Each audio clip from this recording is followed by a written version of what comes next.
Hello everyone, this is Deepika. Welcome to AD Commerce classes. Now, today in this video, we are going to discuss convergent and divergent thinking. Okay, basically ये teaching aptitude का एक important topic है और बच्चों में confusion भी बहुत होती है इसके रिगार्डिंग, तो इस टॉपिक को हम डिस्कस करने जा रहे हैं। बेसिकली हमने कॉमर्स की भी एक डेली डोज सीरीज़ स्टार्ट की है, अब हम पेपर 1 की भी स्टार्ट कर रहे हैं डेली डोज सीरीज़, जिसमें कुछ इंपॉर्टेंट टॉपिक्स हम डिस्कस करेंगे या फिर टॉपिक्स को हम डेली एक एक कवर करा करेंगे। ओके, प्रीवियस ईयर की वीडियोस मेरी चल रही हैं, अगर आपने ना देखी हो तो आप प्लीज़ उसे भी देख लेना। ओके, तो कन्वर्जेंट एंड डाइवर्जेंट थिंकिंग का कंसेप्ट बेसिकली गिलफोर्ड ने दिया था। ठीक है, 1956 में गिलफोर्ड ने ये कंसेप्ट दिया था divergent thinking and convergent thinking का। डाइवर्जेंट थिंकिंग मतलब अब सारी चिंतन होता है, कन्वर्जेंट थिंकिंग मतलब अभी सारी थिंकिंग होता है। ओके, अभी सारी चिंतन होता है। Diversion as a word define itself, किसी भी चीज़ को डाइवर्ज कर देना, है ना, बहुत सारा मतलब अपनी थिंकिंग को और ज़्यादा बड़े स्तर पे एलेबोरेट कर देना। ठीक है, अपनी क्रिएटिविटी जोड़ के बताना। ठीक है, हमारी डाइवर्जेंट थिंकिंग ये हुई। और अगर हम बोलें डाइवर्जेंट थिंकिंग को, तो डाइवर्जेंट थिंकिंग में फॉर एग्जांपल मैंने पूछा आपसे what are the characteristics of a learner, तो सबके डिफरेंट डिफरेंट आंसर्स होंगे। कोई बोलेगा कि रेगुलर होना चाहिए, कोई बोलेगा कि मतलब इंटरेस्ट होना चाहिए सब्जेक्ट में, कोई कुछ बोलेगा, कोई कुछ बोलेगा। ठीक है, तो डाइवर्जेंट थिंकिंग ये हुई। मैंने कुछ क्वेश्चन पूछा टीचर ने कि what are the characteristic of a learner, तो हर पर्टिकुलर लर्नर का अलग अलग आंसर होगा या नहीं होगा? बिल्कुल होगा। तो ये एग्जाम्पल बेसिकली डाइवर्जेंट थिंकिंग का है। सब अपनी अपनी क्रिएटिविटी के हिसाब से, सब अपनी अपनी थिंकिंग के हिसाब से आंसर्स बता रहे हैं। मतलब डाइवर्जेंट थिंकिंग में बहुत सारे सॉल्यूशंस हो सकते हैं। कोई फ्लैक्सिबल, कोई रिजिड नहीं होता कि एक पर्टिकुलर आंसर ही देना है, कोई रिजिड नहीं है और फ्लैक्सिबल है। ठीक है, लचीला है, इमेजिनेशन पे आधारित है, जो जैसा सोचता है वो वैसा आंसर देगा।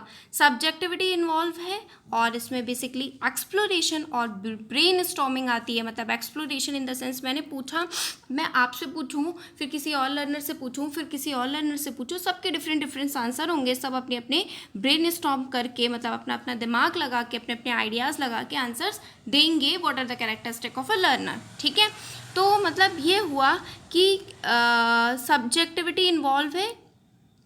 ठीक है, आप किसी एक पॉइंट, मतलब एक पॉइंट है उसे आप डाइवर्स कर रहे हो, अपसार कर रहे हो। मतलब पी जो मैंने नीचे लिखा है वो बेसिकली एक पॉइंट है, उसे आप डिफरेंट वेज में एक्सप्लोर कर रहे हो। ओके, ये आपकी डाइवर्जेंट थिंकिंग हो गई। ठीक है, थोड़ा सा कन्वर्जेंट पढ़ लेते हैं, फिर मैं रिवाइज करवा दूंगी convergent and divergent. Convergent thinking basically आपकी फोकस करता है किसी एक पर्टिकुलर पॉइंट पे। फॉर एग्जाम्पल मैंने पूछा how many subjects are in there, नहीं, मैंने पूछा how many units are there in NTA net paper 1, तो आप सब आप पर्टिकुलर यूनिट्स ही तो बताओगे ना। या फिर मैंने पूछा कि teaching is covered in your NTA net paper 1 और नॉट, हाँ, तो आप बताओगे यस कवर्ड, है ना। सबके अलग अलग आंसर्स तो नहीं होंगे, कोई बोलेगा टीचिंग है, कोई बोलेगा टीचिंग नहीं है, कोई बोलेगा रिसर्च है, कोई बोलेगा रिसर्च नहीं, ऐसा नहीं है। सबका एक ही आंसर होगा कन्वर्जेंट थिंकिंग में। मतलब एक आंसर्स पे फोकस किया जाता है कन्वर्जेंट थिंकिंग पे, पर्टिकुलर ऑब्जेक्ट पे या पर्टिकुलर आंसर पे फोकस किया जाता है। या सिंगल स्टैंडर्ड सोल्यूशन होता है, इसमें लीनियर थिंकिंग इन्वॉल्व होती है, ऑब्जेक्टिविटी होती है। ठीक है, स्पीड या एक्यूरेटिक लॉजिक होता है। ठीक है, कोई घुमा फिरा के नहीं, सीधा सरल एक आंसर होता है। ठीक है, तो आप यहाँ पे देख रहे हो सिंगल पॉइंट पे एस है, तो मतलब सिंगल पॉइंट पे ये फोकस किया गया है। ठीक है, सिंगल पॉइंट पे फोकस करते हैं सभी इंसान, सभी मतलब पीपल सिंगल पॉइंट पे फोकस कर रहे हैं।